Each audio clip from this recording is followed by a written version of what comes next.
Pro kabaddi season champions के चौथे episode में आप सभी का बहुत बहुत स्वागत है। पिछले वीडियो में हमने बात की थी प्रो कबड्डी सीजन 3 के बारे में। अब सीजन 3 में भी पटना पायरेट्स ही जीती थी और सीजन 4 में भी पटना पायरेट्स ही जीती थी। लेकिन सीजन 4 की पटना पायरेट्स की जीत की कहानी और भी ज्यादा इंटरेस्टिंग है, पिछले सीजन जितनी आसान नहीं है। क्या हुआ था पटना पायरेट्स के साथ सीजन 4 में और किस तरह से बनी पटना पायरेट्स दूसरी बार चैंपियन, जानेंगे इस वीडियो में। सो बिना किसी देरी के let's start. Pro kabaddi season 3 में हुई पटना पायरेट्स की जीत के बाद सब समझ गए थे कि पटना पायरेट्स काफी ज्यादा स्ट्रॉन्ग टीम है। कई सारे युवा खिलाड़ियों से भरी ये टीम काफी ज्यादा ताकतवर मानी जाने लगी। ऐसा लगने लगा था कि आने वाले कई सीजन्स तक ये टीम प्रो कबड्डी में डोमिनेट करती हुई नजर आएंगी। लेकिन प्रो कबड्डी सीजन 3 के बाद कुछ ऐसा हुआ जिसने पटना पायरेट्स की टीम को पूरी तरह से बदल के रख दिया। प्रो कबड्डी सीजन 4 का ऑक्शन। प्रो कबड्डी के ऑलमोस्ट सभी प्लेयर्स आ गए थे हैमर के नीचे। कई प्लेयर्स को मिली नई टीम। इसी ऑक्शन की वजह से यू मुंबा की सुपर 7 भी बिखर गई थी और इसी ऑक्शन के बाद पटना पायरेट्स ने अपने स्टार रेडर रोहित कुमार और अपने स्टार डिफेंडर संदीप नरवाल को खो दिया। इस बात से कई सारे पटना पायरेट्स के फैंस काफी ज्यादा दुखी हो गए। लेकिन जहां पुराने प्लेयर्स की पटना पायरेट्स से एग्जिट हुई, वहीं नए प्लेयर्स की पटना पायरेट्स में एंट्री हुई। पटना पायरेट्स पूरे नए रंग रूप में हमारे सामने आ गए थे। कुछ बड़े नए नाम पटना पायरेट्स के साथ जुड़ चुके थे, लेकिन फिर भी पटना पायरेट्स की उम्मीदें सिर्फ और सिर्फ एक आदमी पर टिकी थी, प्रदीप नरवाल। पिछले सीजन के कमाल के प्रदर्शन के बाद प्रदीप नरवाल पर इस सीजन में एक बहुत बड़ी जिम्मेदारी थी।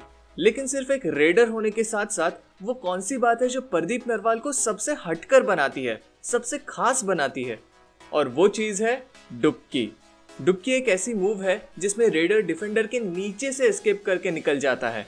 वैसे तो कई प्लेयर्स डुबकी स्किल का इस्तेमाल करते हैं, लेकिन प्रदीप नरवाल ने इस स्किल को एक ट्रेंड बना दिया। उनके जैसे डुबकी कोई नहीं मार सकता था। जिस खूबसूरती से वो बैठकर डिफेंडर्स को डॉच करते थे, वो देखने में काफी ज्यादा मजेदार लगता था। प्रदीप नरवाल के साथ साथ रेडिंग में एक अहम भूमिका निभाई थी राजेश मंडल ने। राजेश मंडल ने रोहित कुमार की कमी को पूरी करने की काफी शिद्दत से कोशिश की। कबड्डी में जितने जरूरी रेडर्स होते हैं, उतने ही जरूरी डिफेंडर्स भी होते हैं। पटना पायरेट्स की सीजन 4 की टीम में यू मुंबा के फजल अतराचली शामिल हुए। उससे पहले यू मुंबा में फजल अतराचली सब्स्टिट्यूट में बैठा करते थे, लेकिन पटना पायरेट्स में आने के बाद उन्हें मौका मिला कि वो फ्रंट फुट पर आकर खेल सके। जहां लेफ्ट कॉर्नर पे फजल अतराचली डिफेंस संभाल रहे थे, वहीं राइट कॉर्नर पर मौजूद थे धर्मराज चेरलादन। धर्मराज चेरलादन प्रो कबड्डी के इकलौते ऐसे खिलाड़ी है जो डिफेंस में किसी भी पोजीशन पर खेल सकते हैं, फिर चाहे वो कॉर्नर हो या कवर हो। लेकिन पटना पायरेट्स की टीम में वो राइट कॉर्नर पर खेलने वाले थे। धर्मराज चेरलादन और फजल अतराचली प्रो कबड्डी के उन गिने चुने डिफेंडर्स में से हैं जिन्हें डिफेंस के सभी मूव्स आते हैं, फिर चाहे वो एंकल होल्ड हो, डाइव हो, ब्लॉक हो या फिर बैक होल्ड हो। ऐसे दो वर्सेटाइल डिफेंडर्स पटना पायरेट्स के कॉर्नर्स संभाल रहे थे। इस नई टीम के बनने के बाद पटना पायरेट्स के फैंस के मन में सिर्फ एक सवाल उठ रहा था कि क्या पटना पायरेट्स पिछले सीजन की तरह इस सीजन में भी शाइन कर पाएंगी। देखते ही देखते प्रो कबड्डी सीजन 4 की शुरुआत हुई और पटना पायरेट्स ने शुरुआत भी काफी जोरों शोरों से की, जहां वो लगातार मैचेस जीते जा रहे थे। प्रदीप नरवाल और राजेश मंडल रेडिंग में काफी अच्छे से पॉइंट स्कोर कर रहे थे। वही डिफेंस में फजल अतराचली और धर्मराज चेरलादन के साथ साथ बाजीराव होडगे भी काफी अच्छा खेल रहे थे। पटना पायरेट्स एक के बाद एक लगातार 5 मैचेस जीते, लेकिन फिर उनके सामने चुनौती बनकर आई दबंग दिल्ली। जैसा मैंने आपसे पहले कहा था कि ऑक्शन के बाद सभी टीम्स बदल गई थी और इस नई बनी हुई दबंग दिल्ली ने पटना पायरेट्स को उस सीजन की सबसे पहली हार का स्वाद चखाया। और तो और सिर्फ इतना ही नहीं, पटना पायरेट्स की अगली मैच में जो जयपुर पिंक पैंथर्स के साथ थी, उस मैच में भी पटना पायरेट्स हार के शिकार में फंस गई थी। प्रदीप नरवाल जैसे स्टार रेडर को हमने इतना बेबस पहले कभी नहीं देखा था। जयपुर पिंक पैंथर्स के खिलाफ मिली इस हार के बाद फैंस भले ही दुखी हुए हो, लेकिन खिलाड़ियों ने खुद को निराशा से दूर रखा और आगे खेलते रहे। पटना पायरेट्स फिर एक बार ट्रैक पर आ गई और एक के बाद एक फिर से मैचेस जीतने लगी। कुछ ही मैचेस के बाद पटना पायरेट्स के सामने फिर एक बार आई Jaipur pink panthers. Patna pirates के पास मौका था कि वो अपनी पिछली हार का बदला ले सके। जिस टीम ने उन्हें पहले हराया था, उस टीम को हराकर हिसाब बराबर कर सके। लेकिन जयपुर पिंक पैंथर्स पटना के सभी खिलाड़ियों को स्टडी कर चुके थे और इसी वजह से जयपुर पिंक पैंथर्स ने पटना पायरेट्स को फिर एक बार हरा दिया। Patna pirates Jaipur pink panthers से दूसरी बार हार चुके थे, लेकिन इसके बावजूद भी पटना पायरेट्स पूरी लगन से आगे के मैचेस खेलते रहे और सेमीफाइनल्स में अपनी जगह बना ली। सेमीफाइनल्स में उन्होंने पुनेरी पल्टन को एक जोरदार टक्कर दी। इस मैच के दौरान प्रदीप नरवाल ने एक सुपर टैकल भी किया था। पुनेरी पल्टन को हराकर पटना पायरेट्स पहुंच गई प्रो कबड्डी सीजन 4 के फाइनल में। पिछले सीजन की विजेता पटना पायरेट्स ही थी। प्रो कबड्डी में अब तक ऐसी कोई भी टीम नहीं बनी थी जिसने 2 बार प्रो कबड्डी की ट्रॉफी को जीता हो। पटना पायरेट्स इस इतिहास को रचने से सिर्फ एक कदम दूर थे, लेकिन पटना और इस जीत के बीच में खड़े थे फिर एक बार जयपुर पिंक पैंथर्स। पटना जयपुर के पिछले 2 मुकाबले में जयपुर पिंक पैंथर्स ने पटना को हरा दिया था, इसलिए इस बार पटना को कुछ अलग करके दिखाने की जरूरत थी। उस दिन पटना पायरेट्स ने पूरे सीजन का सबसे बड़ा रिस्क उठाया और वो रिस्क था अपनी स्टार्टिंग 7 को बदलना। पटना पायरेट्स के कैप्टन धर्मराज चरेलादन टॉस के बाद सब्स्टिट्यूशन में चले गए और उनकी जगह राइट कॉर्नर पर खेलने आए हादी ओस्त्रक। लेकिन सिर्फ इतना ही नहीं, पटना की किस्मत खराब होने वाली थी क्योंकि फाइनल से पहले ही पटना के स्टार रेडर प्रदीप नरवाल को वायरल फीवर हो गया था।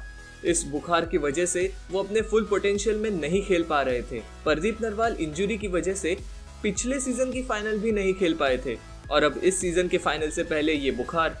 लेकिन चैंपियंस वही होते हैं जो अपनी सभी चुनौतियों का डट कर सामना करे और प्रदीप नरवाल ने भी कुछ ऐसा ही किया। बुखार होने के बावजूद भी वो फाइनल्स खेलने मैट पर उतर आए। अब जरा सिचुएशन को ध्यान से देखिए। फाइनल मैच के दौरान टीम के कैप्टन सब्स्टिट्यूशन में बैठे हैं, नए खिलाड़ी स्टार्टिंग 7 में आए हैं, स्टार रेडर को बुखार हो गया है और ऑपोजिशन में वही टीम है जिसने पटना को ऑलरेडी 2 बार हरा दिया है। सब सोच रहे थे कि पटना की जीत के काफी कम चांसेस है, लेकिन जीतते हैं वही जो हार नहीं मानते। पटना पायरेट्स के मैनेजमेंट ने प्रदीप नरवाल को एकदम खुला छोड़ दिया और कहा कि तुम जैसे चाहो वैसे अपनी मर्जी से खेलो। बुखार होने के बावजूद भी प्रदीप नरवाल ने फाइनल मैच में 16 रेड पॉइंट्स कमाए और 37-29 जैसी वन साइडेड विक्ट्री के साथ पटना पायरेट्स उस मुकाबले को जीत गए। पटना ने ना सिर्फ जयपुर पिंक पैंथर्स से बदला ले लिया, लेकिन प्रो कबड्डी सीजन 4 के चैंपियन का खिताब भी अपने नाम कर लिया और इसमें प्रदीप नरवाल की जितनी तारीफ की जाए उतनी कम है। डिफेंस में फजल अत्राचली और धर्मराज चरेलादन ने एक अहम भूमिका निभाई और पटना पायरेट्स बन गई इकलौती ऐसी टीम जो दूसरी बार बनी pro kabaddi champion. So guys, ये थी पटना पायरेट्स की पूरी जर्नी प्रो कबड्डी सीजन 4 में। अगले वीडियो में हम बात करेंगे प्रो कबड्डी सीजन 5 के बारे में और सीजन 5 में तो भैया पटना पायरेट्स की टीम पूरी तरह से मतलब खत्म ही हो गई थी। किसी को उम्मीद नहीं थी कि पटना पायरेट्स जीतेगी, लेकिन फिर भी पटना पायरेट्स सीजन 5 में जीती थी। तो सीजन 5 की वीडियो बहुत ही ज्यादा जबरदस्त होने वाली है, उसे मिस बिल्कुल मत करना। लेकिन वीडियो को खत्म करने से पहले पिछले वीडियो के सवाल पे आते हैं। क्या कहा था मैंने? कहा था ना मुश्किल सवाल पूछूंगा। बहुत सारे लोगों ने इसका जवाब देने की कोशिश की, कई सारे लोगों ने सही जवाब भी दिया, लेकिन कुछ लोगों ने गलत जवाब भी दिया। Sandeep Narwal, Rahul Chaudhary, Mohit Chhillar, nope, he is none other than our captain cool Anup Kumar. जितने लोगों ने भी सही जवाब दिया है ये रहे आपके कमेंट्स, और जितने लोगों ने गलत जवाब दिया है कोई बात नहीं, आज के सवाल का सही जवाब दे दीजिए। आज का सवाल है ये, आपकी स्क्रीन पर आपको एक इमेज दिखाई दे रही होगी। चलो पहचानो कौन है ये प्लेयर, पहचानो। आपको कमेंट में इसका जवाब लिखना है और जितने भी लोग सही जवाब देंगे उनके कमेंट को अगले वीडियो में दिखाया जाएगा। ये वाला सवाल भी आसान नहीं है, तो जरा सोच समझ के जवाब दीजिएगा। सोचिए आराम से कौन हो सकते हैं ये। प्रो कबड्डी सीजन चैंपियंस के पिछले एपिसोड्स देखने के लिए यहाँ पर क्लिक कीजिए और सभी टीम्स की टीम एनालिसिस की सीरीज देखने के लिए यहाँ पर क्लिक कीजिए। मैं वेदांत वैद्य मिलता हूँ आपसे अगले वीडियो में, तब तक के लिए बाय बाय।